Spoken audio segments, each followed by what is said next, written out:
The Wargaming.net League Grand Finals at the end of May promise to be intense. It will not only be a spectacular show, but it will also bring a newcomer to the premium shop, the Chrysler GF heavy tank. Let's see what this American luxury vehicle can do.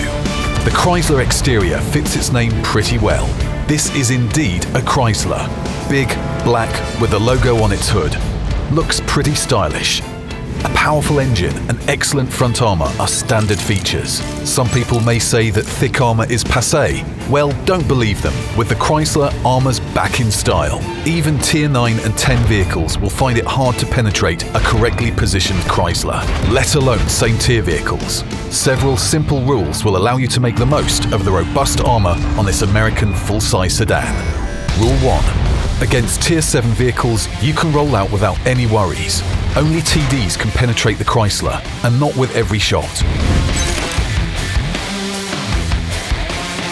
Rule 2. Angle your tank in a diamond-shaped position so that its gun looks over the front road wheel. Angled like this, you won't even need any cover. Many Tier 8 vehicles will be helpless against you.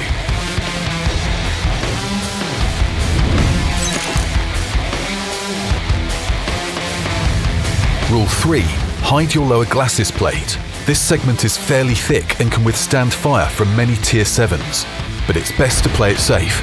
But feel free to expose your upper glacis plate. It's basically impenetrable for anyone except maybe higher tier TDs.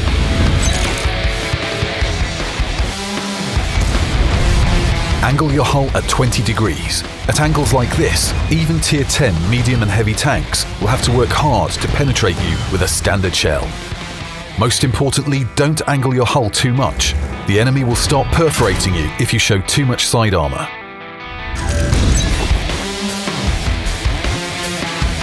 Don't get too close to the enemy. The value of the front armour is in its excellent armour slope. If you allow an E50M to fire at your upper glacis at point-blank range, it won't care about the angles. It will easily make holes in your luxurious Chrysler. Also, your engine and fuel tanks are located at the front and they will readily turn yellow from a random hit. Don't turn your turret away from the enemy too much. It's roundish and there aren't any tricks with the angles. The turret front is the strongest part and can withstand the standard shells of Tier 10 heavy and medium tanks at medium range with confidence.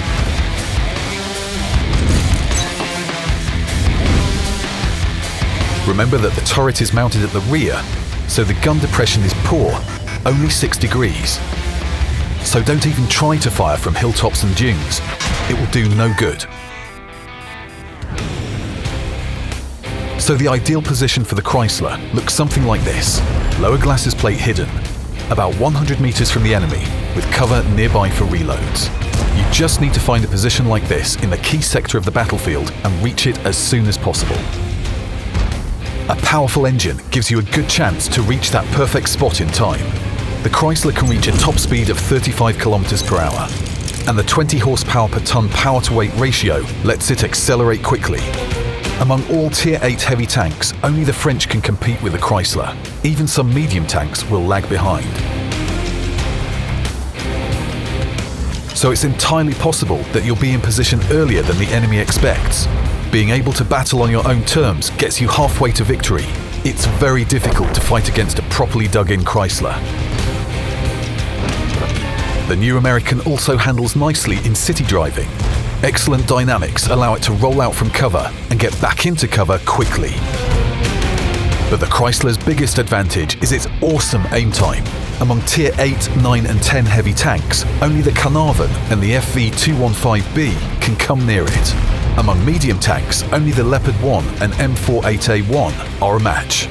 The whole rollout, aim, fire, hide procedure takes just seconds.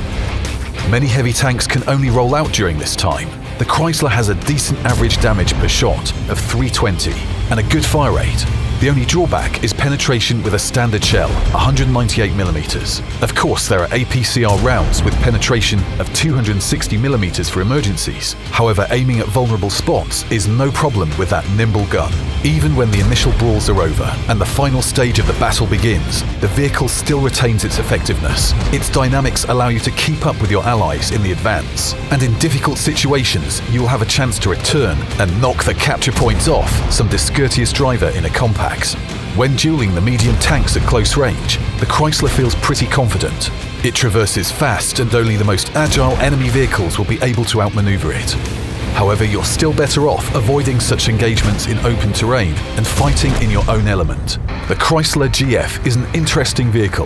It has its peculiar features and you need to adjust yourself to playing it. But it's sturdy and maneuverable, and it can stand up to Tier 10 vehicles.